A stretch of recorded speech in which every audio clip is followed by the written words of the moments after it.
گھر ایک ہی ہوتا ہے لیکن اس گھر میں رہنے والی لڑکیوں کی پہچان الگ الگ کیوں ہو جاتی ہے؟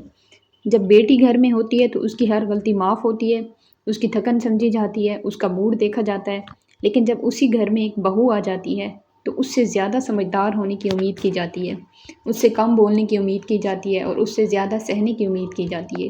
کیوں؟ کیا اس لیے کیونکہ بیٹی اپنی ہوتی ہے اور بہو کسی اور کے گھر سے آئی ہوئی ہوتی ہے؟ لیکن ایک بات سوچیں، بیٹی بھی تو کل کسی اور گھر کے بہو بنے گی۔ جس طرح ہم اپنی بیٹی کے لیے پیار، عزت اور سمجھ چاہتے ہیں، کیا وہی سب کسی اور کی بیٹی کو نہیں ملنا چاہیے؟ فرق شاید رشتوں میں نہیں، سوچ میں ہوتا ہے۔ بیٹی اگر دیر تک سو جائے تو کہتے ہیں تھک گئی ہوگی، بہو دیر تک سو جائے تو کہتے ہیں ذمہ داری نہیں سمجھتی۔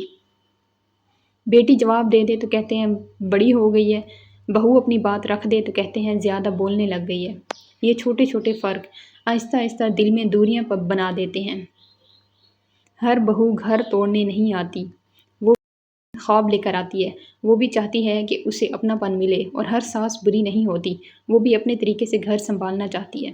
لیکن جب کمپیریزن شروع ہو جاتا ہے، ہماری بیٹی تو ایسے کرتی ہے، ہمارے گھر میں تو یہ رواج ہے، تب رشتوں میں پریشر بڑھنے لگتا ہے۔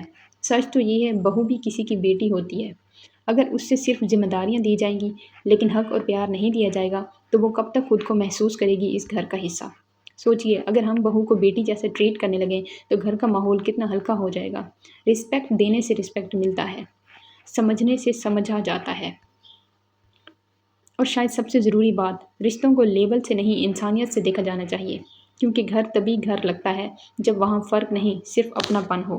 گھر میں تھوڑی تھوڑی سبزیاں پڑی ہوئی تھیں اور وہ خراب ہونے کے نزدیک تھیں تو میں نے فرائیڈ رائس بنا لیے اور سماویہ کے لیے باریک سیویاں بنائیں۔